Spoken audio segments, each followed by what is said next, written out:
我娘坐月子时，爹去后山挖了49种毒虫，焙干磨粉，混进我的米汤里。他说：“灾星命硬，毒不死，若能活，便是替药阻挡了杀。”我浑身长满毒疮，高烧抽搐，他们把我扔进柴房等死。第7天，我竟爬了出来，身上的疮结了痂，形如诡异的鳞片。我爹盯着我，对娘说：“瞧，我说对了吧？这命硬的邪乎，果然是来克咱家的。”他们一口咬定我弟弟就是那个福星，所以他们觉得我特别晦气，就决定把我丢到山里去喂狼。后来我被村里人发现，把我送到了村长那儿。可我爹娘呢，反倒嫌村里人多管闲事，硬是不肯接我回去。养上几年嫁出去，换些彩礼，不赔。哼，那也得先供他吃喝。我家药祖还不够吃的呢。我弟弟叫林耀祖，光宗耀祖的那个耀祖，可我当时连个名字都没有，毕竟是个马上要被扔掉的人。你不是跟我打听学堂的事吗？我去跟镇上的先生打个招呼，让你家耀祖去。这话一出，我爹娘立马就做起了我弟弟将来当上官老爷的美梦，而我也总算是捡回了一条命，还得到了一个名字，叫林招娣。读书人嘛，自古以来就金贵，我们村里也只有特别有钱的周家才送自家儿子去读书。在村长爷爷的帮助下，林耀祖刚满5岁，就早早的去上了学堂。我爹娘把这个好消息大张旗鼓的告诉每一个遇到的邻居，那架势就只差敲锣打鼓了。也就是从那时候起，我也开始学着干家里所有的活，交学费几乎花光了家里的所有积蓄。可我爹娘一点怨言都没有，毕竟读书是件极有面子的事。为了能赚更多的钱供弟弟读书，我爹拿了家里仅剩的积蓄，又借了点钱，把钱交给一个熟人，让他去做买卖，等着年底拿分红。结果那个熟人生意没做成，卷着钱跑路了。债主上门要账的时候，我爹娘就躲了出去，留我一个人在家应付。就这么躲了1年多，才总算把欠别人的钱给还清了。我娘觉得这事儿肯定跟我脱不了干系，好端端的生意怎么说赔就赔了呢？生意要是不赔，他肯定不会跑。要不是你这个灾星，咱家早就盖上新房了。他们想盖新房，倒不是为了给林耀祖娶媳妇，而是因为学堂里的同窗们个个家境殷实，住的都是豪宅大院。林耀祖羡慕的不得了，一回来就撒泼打滚的闹着要大房子。为了给林耀祖盖大房子，我爹把家里的田都交给我娘打理，他自己跑到镇上去干苦力。结果有一次喝多了酒，跟人为了一个酒馆的姑娘争风吃醋，被对方打断了腿，就这么在家里躺了大半年。我娘东拼西凑的借钱，总算是保住了我爹那条腿。可学堂的学费就一直欠着交不上了，先生催了好几回，我爹娘就开始互相埋怨，天天在家里吵架。最后他们把所有的怨气都撒到了我的头上，毕竟我就是那个灾星。2个人轮番骂了我半个月之后，决定把我卖了，一来可以换些钱贴补家用，二来呢，再也不用受我的拖累，稳赚不赔。我其实没什么意见，反正卖到哪儿都是干活，说不定卖到大户人家当丫鬟，日子还会好过些。只是我万万没想到，他们竟然想把我卖到青楼去。我听说过那种地方，那里面可是吃人不吐骨头的。我求我爹娘把我卖去当丫鬟吧。我娘呸了一声，翻着白眼说：“那才几个钱，楼里能多给几10个大钱呢。”他们是铁了心要把我卖到青楼去。我想跑，结果被抓了回来。我娘抄起手边的棍子，对着我就是一顿乱打。我踉踉跄跄的跌倒在地上，脑袋一下磕破了，鲜血直流。他们就这样一前一后的夹着我，把我往镇上带。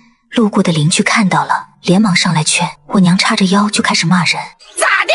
你们有钱买他呀？没钱就给我死一边去！耽误了我家要祖交钱读书，我跟你们没完！”大家看着架势也都没办法，只好纷纷散开了。我想被卖去那种地方，还不如死了算了。就在我想寻死的时候，忽然听到一道粗犷又厚实的声音：“我买。”人群里走出来一个皮肤黝黑的汉子，我见过他，是村里周家的大哥，叫周拓。他涨红着脸说想买我回去当媳妇儿。周拓拿出了2两银子，在村长和几位村里长辈的见证下，他把我领走了。我娘还在旁边阴阳怪气的讽刺：“你们周家买了这嗓门星，到时候出了事可别找我们，我们也不会退钱。”周拓马上要去服兵役了，家里需要有个人照看他病弱的母亲和年幼的弟弟。我想了又想，把自己身上唯一一个用来保平安的旧铜片送给了他。他答应我会按时把钱寄回家的，我也答应他一定会照顾好这个家。就这样，我成了周家的人。周拓走得特别匆忙，我们连拜堂都来不及，婆婆就让小叔子周文清抱着一只大公鸡跟我拜了堂。小叔子不过是个10多岁的少年郎，一双眼睛亮得像天上的星星。拜完堂，他的耳根都红透了，飞快地跑出了门。我和婆婆都忍不住笑了。我是个闲不住的人，稍微休息了一下，就开始洗衣扫地、除草浇水。没一会儿，就把家里里里外外都收拾得干干净净。婆婆连忙让我歇着养伤，生怕把我给累坏了，还从邻居那儿借了药来给我敷脑袋上的伤口。大概是昨天累得太狠了，第二天我醒得有点晚，婆婆不在家，只有周文清在院子的一个角落里读书。她指了指桌子上的米糊，示意我喝。我刚喝了一半，就看到隔壁婶子背着婆婆从外面冲了进来。婆婆双眼紧闭，头发乱糟糟的，身上还有好几道被割伤的口子。婶子说，婆婆一大早就上山挖野菜，结果不小心踩空了，从坡上摔了下来。婆婆的身体本来就弱，这么一来更是雪上加霜。我想去请个大夫，周文清却说家里已经没有余钱了。我不明白，公公虽然已经去世了，但我听说他年轻时是个屠户，为人忠厚，从不缺斤少两，十里八乡的人都爱到他那儿买肉，这也让他攒下了不少家当。周文清皱着眉头想了半天，才告诉我，原来公公挣了钱之后，又买地又修房子，后来生了一场重病，花了不少钱。婆婆因为这事忧心成疾，身子骨一天不如一天，需要常年吃药，而她读书也需要花钱，家里就只靠大哥周拓干些力气活来维持生计。虽然不至于饿死，但日子也过得并不好。买我的那2两银子已经是周家最后一点余钱了。我这才明白，怪不得今天不是休息日，周文清却没去学堂上课，肯定是因为缺钱交学费。而婆婆撑着病弱的身子骨上山挖野菜，也是想给家里添点吃的。要不是为了买我，周家不会落到这步田地。以前我就听说过，周家这位小郎君耳聪目明，学堂的先生对他赞不绝口，而且他去年就通过了县试，这一般只有那些早早启蒙的官家子弟才能做到。大家都说他将来肯定有大出息，我不能让他因为我而断了读书的路。我犹豫了再三，跑回了娘家。我想向我爹娘借1两银子，并打算等挣了钱就连本带利的还给他们。我就说你是个扫把星吧，才进门1天就让你婆婆摔了，谁遇到你真是倒了8辈子的霉。他说着就抄起了一旁的棍子朝我打了过来。不知道为什么，从小到大被打习惯了的我，这一次竟然躲开了。我躲开后，我娘更气了。嫁人了翅膀就硬了是吧？你还敢躲？你个黑了心肝的贱蹄子，连你弟弟的读书钱也敢打主意！我死死地瞪着他。瞪什么瞪？老娘供你吃供你喝，把你养大，你还敢瞪我？看我不把你眼珠子挖出来！他疯了一样冲了过来，我只是侧了个身，他就自己摔倒了。他干脆一屁股坐在地上，开始嚎啕大哭。就在这时，天边忽然传来一声巨大的响雷，随后一道闪电直直地劈在了不远处。他一下子被吓懵了。天色越来越黑，慢慢的下起了雨。我知道这钱是借不成了，便转身往周家走。路过一座小桥的时候，却听得桥下有人在呼救，竟然是一个上了年纪的老人家，摔在了水里。我赶紧跑过去想把他拉起来，可河水就在那一瞬间暴涨，感觉随时都能把我们俩一起冲走。我也顾不上那么多了，费了老大的力气，终于把他从水里拉了出来。老人已经昏了过去，我没办法，只好把他背回了家。周文清看见我这副狼狈的样子，整个人都愣住了。我心里特别虚，没借来钱给婆婆治病就算了，还又带回来一个累赘。我正琢磨着怎么跟他解释时，周文清却端来了2碗姜汤。快给这位老先生去寒，这碗是给你的。可我哪顾得上喝什么姜汤啊！我先冲回屋子，把湿透的衣裳给换了下来。等我回来的时候，老人已经醒了。原来他是下面村子的人，这次是回村来探亲的。没想到正好赶上这场大雨，不小心摔在了河里。老人对我们是千恩万谢，还想把包袱里的贵重药材送给我们。这时候我们才知道，他竟是城里的一位名医。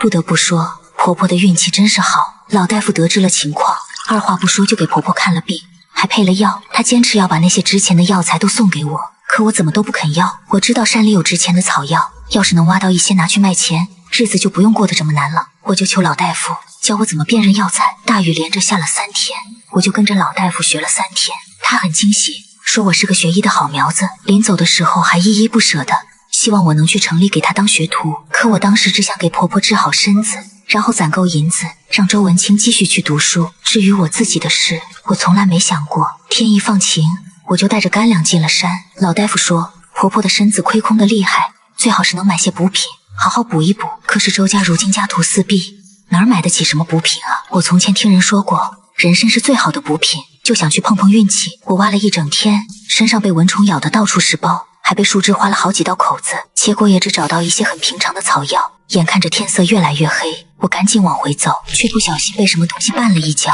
整个人摔进了一个大坑里，当场就晕了过去。接下来却发生了一件意想不到的事。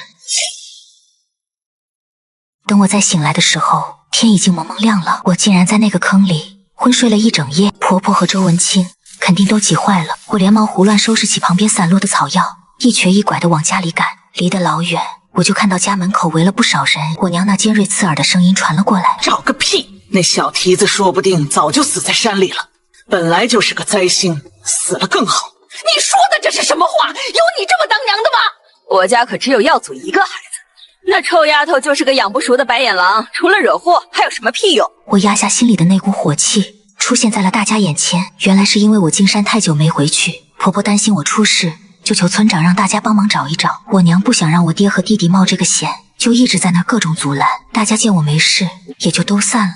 我娘也骂骂咧咧的走了。周文清听说我回来的消息，赶紧跑了回来，大概是走得太急了，他额头上都是细密的汗珠，眼圈也微微发青，看样子是为了找我整夜都没睡。我抬起头望过去的时候，正好对上他那双幽深的眼睛，初升的太阳光线还很微弱，打在少年瘦小的身上，影影绰绰的，让人看不真切。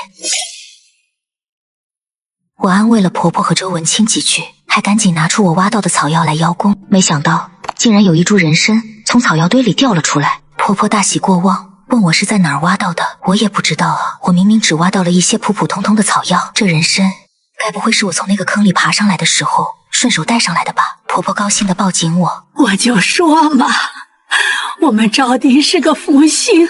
婆婆说这人参的年份大概有20年以上，品相也相当不错，起码能值个30-40两银子。如果真是这样，那补品和周文清的学费就都不成问题了。周文清带着我拿着人参到镇上的药铺去卖，那药铺老板听说我是跟着老大夫学的本事，一高兴给了我们整整50两。我高兴坏了，买完补品就忙带着周文清去学堂交学费。可一进门就看见林耀祖站在大门口，脖子上挂着个写了字的牌子，而我爹正在不停地跟一位手里拿着教棍的先生求情。周文清在我耳边小声解释，这是悬牌批则，只有犯了大错的学生才会这样。他是不是要被学堂撵出去了？要是能交上一大笔罚银，倒也能继续读书。我不自觉地捂紧了口袋里的银子，想着赶紧交了学费就走，却没想到林耀祖眼尖一下就看到了我。我不自觉地捂紧了口袋里的银子，想着赶紧交了学费就走，却没想到林耀祖眼尖一下就看到了我。林招娣，你是不是有钱？快点给我把罚银交上！他这么一喊，我爹也瞧见我了，连忙跑过来扯住我。招娣，周家给了你不少银子吧？快给我！我没有银子。你没看到你弟在受苦吗？快把银子给我！等我交了罚钱，你弟就不用受这份罪了。他可是读书人，哪能受这样的委屈？他说着就想伸手来抢我的背篓，嘴里还骂骂咧咧的。要不是你这个扫把星，你弟弟怎么会遭这样的罪？这罚钱就该你来交。学堂里的人都凑过来看热闹，他们都是周文清的同窗，一边好奇我们之间的关系，一边不免对我指指点点。我的脸涨得通红，周文清却突然抬脚拦在了我的前面。他如今是我周家的人，银钱不能擅自做主。你若想要，看在你是他亲爹的份上，写份借据便成。不过利钱可是1分都不能少。我连忙点头。你这个不孝女，亲爹问你要点银子，还要写借据，要利钱，你有没有良心？怎么嫁出去了，老子还管不了你了？说着他还扬起手要打我，周文清一把抓住了他的手腕，对着我爹就是一顿痛批。周文清一把抓住了他的手腕，对着我爹就是一顿痛批。你之前既然想将亲生女儿迈入青楼，如今也不用再摆什么父亲的架子了。女儿乖巧勤劳，你却使劲搓磨，恨不能剥皮抽筋。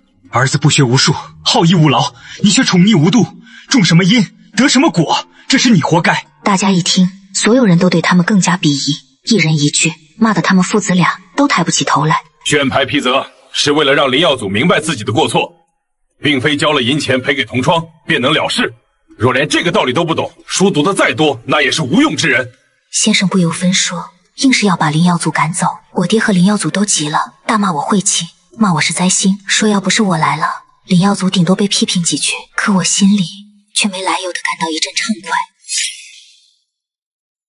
交完学费，我拉着周文清就走了，只是不知道我爹娘最后到底使了什么法子，竟然还是保住了林耀祖，让他继续留在了学堂里。周文清也要回学堂去了，我一边给他收拾东西，一边叮嘱他，林耀祖是个爱记仇的人，表面上也许老实了，但得防着他暗地里使坏。周文清笑了笑，表示自己不怕，可我还是自己在那儿担心的不得了。卖人参既然能挣钱，我就想着再进山去碰碰运气。婆婆死活都不同意，她说那天邻村也有个人进了山，结果被野兽咬断了双腿。我听了也吓得不敢再去了，只能另外想别的办法。婆婆身子不好，我也不能走得太远。思来想去，我想起从前听一个走南闯北的商人说起过，前2年天寒地冻，蚕丝的产量急剧减少，而今年天气回暖，正适合养蚕。要是能养出上品的蚕丝，绝对能大赚一笔。我有点心动了，婆婆也很支持我。我们这边养蚕的人不多，村里人都好奇，纷纷跑来看。我娘又阴阳怪气地说：“那玩意儿金贵，是谁想养就能养的吗？她一个嗓门星，早晚赔死。”婆婆却说她相信我一定能做好。我憋着一股劲，对那些蚕宝宝细心照料，可不知道为什么蚕宝宝们还是生病了。要是救不活他们，我这次真的可能血本无归。可不知道为什么蚕宝宝们还是生病了，要是救不活他们，我这次真的可能血本无归。我顶着大太阳四处去问人，一双鞋都给磨破了，但还是没找到解决的办法。我娘带头在村里说风凉话，她得意洋洋地说就知道我这事成不了，还造谣说我的蚕得了会传染的蚕疫，怂恿村里人说干脆一把火烧了，以绝后患。就在大家闹哄哄的时候，周文清回来了。他说蚕疫并不会传染，还说他早就从古书里找到了办法，能救活这些蚕宝宝。他是读书人，说话有分量，村里人都信了他的话。没过多久，他的法子果然起了作用。既然知道法子，怎么不早点说出来，让招娣急成什么样了？周文清的脸一下子就红了。我做了一大桌子好菜来犒劳他。原来他也是听说了我养蚕的事，才探究起了农桑之道。婆婆隐隐有些担忧，周文清再三保证说绝对不会影响读书。吃过饭，他又匆匆忙忙地回学堂去了。在周文清的指导下，我的蚕养得越来越好，最后抽出了上品的丝，卖了个很高的价钱。家里的境况一下子就缓和过来了，村里人人都很羡慕，纷纷想要来学。我遵从婆婆的吩咐，一点都没藏私，把法子全都交给了村里的各位婶婶嫂嫂们。我娘也想来学，却又拉不下那个脸。得意什么？挣这点小钱，把周家二小子的前程都给搭上了。这周老头要是知道，肯定要气得从坟里爬出来。大家一脸好奇，我娘却又神秘兮兮的不肯再说了。周文清让人带话回来，说马上要院试了，他要留在学堂温习功课，最近的休息日也不回家了。整整3个月我都没见到他。院试结束他回来的时候，整个人都更清瘦了。关于考试的事他没说太多，但看样子好像是3个月都没吃饱饭似的，把我做的一桌子菜吃了个精光。听说林耀祖倒是信心满满，逢人就说自己考得不错。1个月后府衙放榜了，村长坐着牛车带着周文清和林耀祖一起去看榜。村里人挤在村头说闲话，大家都在猜到底谁能考中秀才。村里人挤在村头说闲话，大家都在猜到底谁能考中秀才。我娘得意洋洋地说，还能是谁？自然是我家耀祖，你们还不知道吧？那周家二小子院试前被先生骂了，还挨了罚呢，说他仗着自己有点小聪明，不看正经课业，总看些什么农桑之类的杂书，笑死个人。先生都说了，他那样铁定考不上秀才。倒是我家耀祖文章写得好，被他们先生夸了又夸，今年必定高中。等到太阳落山，去看榜的人终于回来了，大家纷纷围了上去。我的手心里全是汗，脚下沉得厉害，根本就迈不动步子。周文清被人围在中间，对着我露出了一个大大的笑容。我考上了，托你的福，这一场策论考的就是农桑，我得了头名，先生还举荐我去白鹤书院读书。大伙一下子就炸开了锅。隔壁婶子早就看不惯我娘那副嘴脸了，当即就阴阳怪气地说，谁说看闲书就考不上了？人家看闲书还能得个头名呢。白鹤书院那可是咱们省城最好的书院，有些人想上还进不去呢。我娘的脸色一阵青一阵白的，林耀祖更是从牛车上跳了下来，直接冲到了周文清面前。你少得意，别以为我不知道是你，给我等着！说完他就拉着我娘跑了。你少得意，别以为我不知道是你，给我等着！说完他就拉着我娘跑了。后来周文清一解释，大家才知道原来林耀祖不仅落了榜，还因为作弊被抓了个正着，这次的考试成绩全部作废了。那天夜里我刚睡下，忽然听见门被拍得啪啪响，我披上衣服冲出去，就看见周文清和林耀祖扭打在了一起。我赶忙过去拉架，林耀祖见我来了，直接就朝我扑了过来，结果被周文清一脚踹出了3尺远。周文清把我护在了身后，我这才发现不知道从什么时候开始，周文清竟然长得这么高了。借着月光，我看见林耀祖鼻青脸肿的，可见被周文清揍得不轻。也是，周文清读书之余就帮我干活，林耀祖这种四体不勤的人，自然是比不过他的。我心里忽然觉得舒畅的不得了。没过一会儿，婆婆和我娘听到动静赶了过来，母子俩一唱一和，叫嚣着是周文清诬告了林耀祖，才导致他的成绩作废的。怎么，许你告发我看闲书，就不许别人告发你作弊吗？原来农桑的事果然有林耀祖在里面使坏。林耀祖恼羞成怒，跳着脚叫骂：我就知道是你！你有证据吗？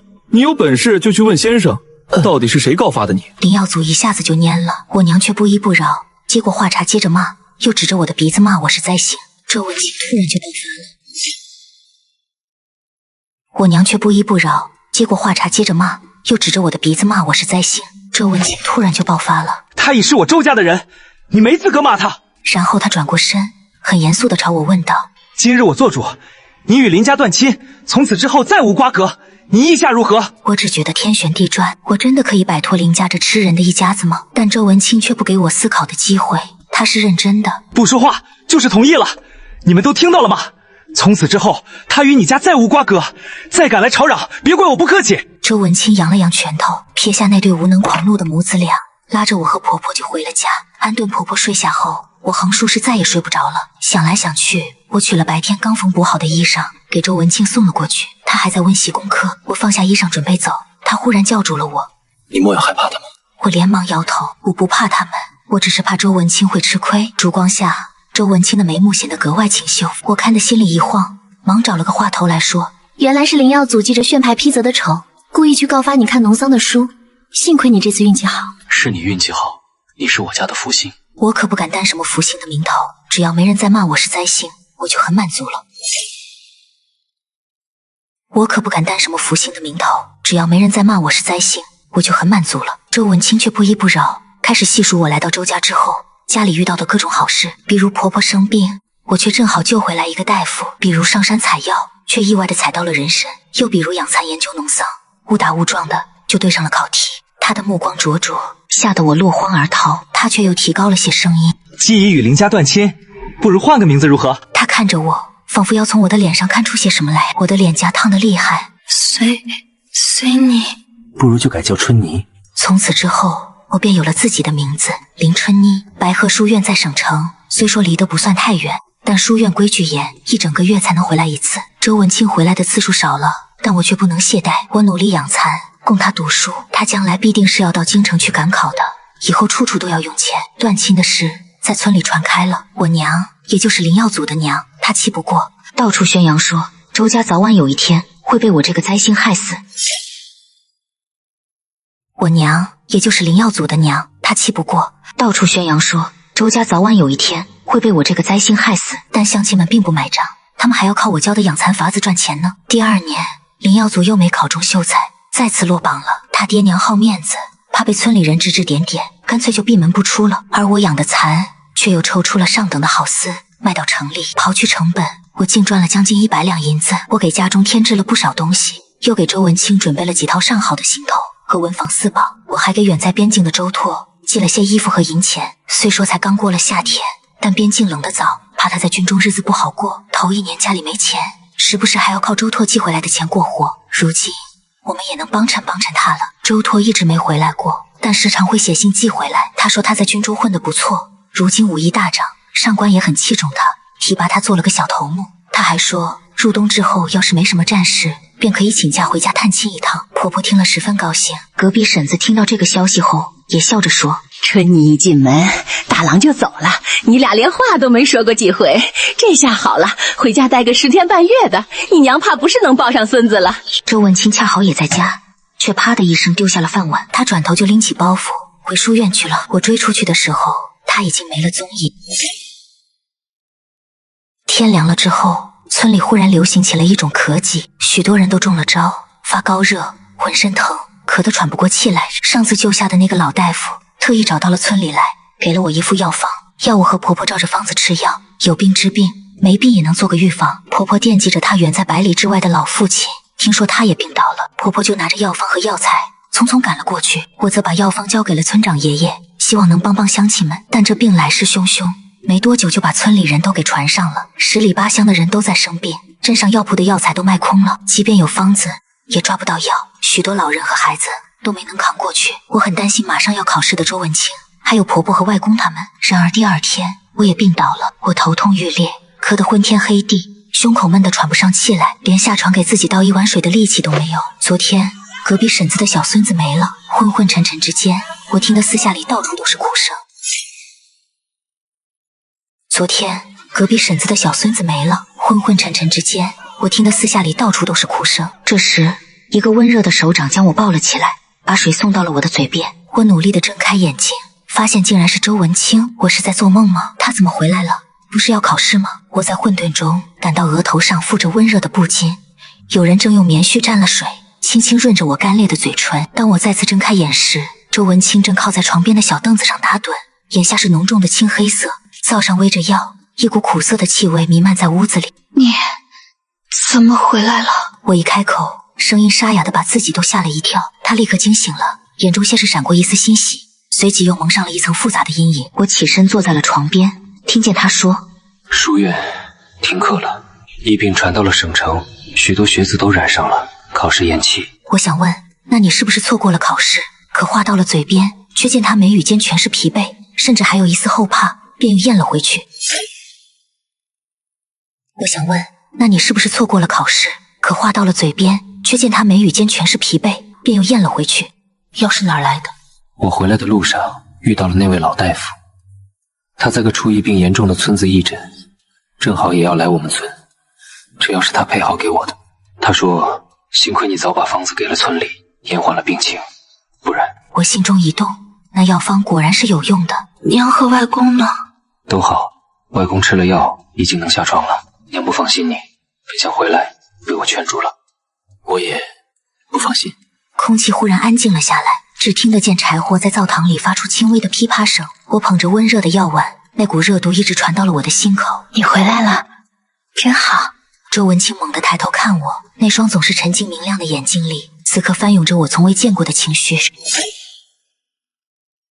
周文清猛地抬头看我，那双总是沉静明亮的眼睛里，此刻翻涌着我从未见过的情绪。他张了张嘴，最终什么也没说，只是接过了我手里的空碗，指尖不经意地擦过了我的手背，留下一片滚烫。接下来的日子，周文清寸步不离地照顾我。老大夫也来了村里，指挥着大家熬煮大锅药，分发给村民们。周文清就主动去帮忙，他识字，能分辨药材，又能安抚人心，成了老大夫的得力助手。村里人看他的眼神不再是单纯的看一个读书人，而是多了几分敬重。我也一天天的好起来了。能下床那天，我看见他正蹲在院角笨拙的给鸡喂食，晨光落在他挺拔的肩背上。那一刻，我心里好像有什么东西悄悄地落了地，生了根。1个月后，疫病终于过去了，村中恢复了生气，而乡试重新开考的日子也定了下来。临行前一夜，我将自己缝制的新衣和攒下的银两仔细包好，放进了他的行囊里。他站在我的房门口，一副欲言又止的样子。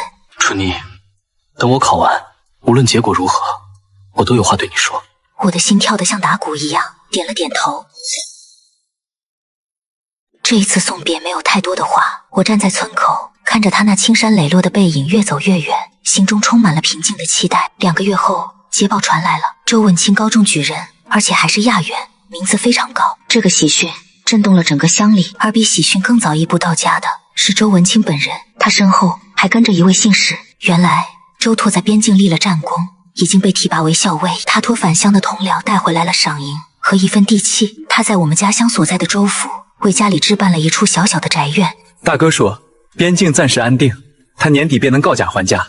他看着我，眼睛亮得惊人。他还说这个家多亏有春妮。婆婆喜极而泣，拉着我和周文清的手叠放在了一起。好好好，咱们家真是苦尽甘来了。与此同时，村里也流传开了林家的消息，林耀祖连续落地，心气郁结，竟然染上了毒瘾，把家里的田产输去了一大半。我那曾经的爹急怒攻心，一病不起。我那曾经的娘如今逢人便哭诉，却再也没有人同情她了。村里人都说哪有什么灾星福星，不过是积善之家必有余庆，积不善之家必有余殃罢了。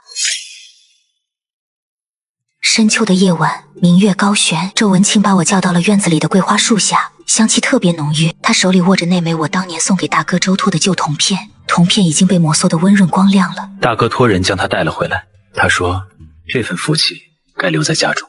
他的手掌宽大又温暖，带着常年握笔留下的薄茧。春妮，这铜片护佑大哥平安立功，也让我如愿以偿。我自知现在说这些或许有些仓促，但我不想再等了。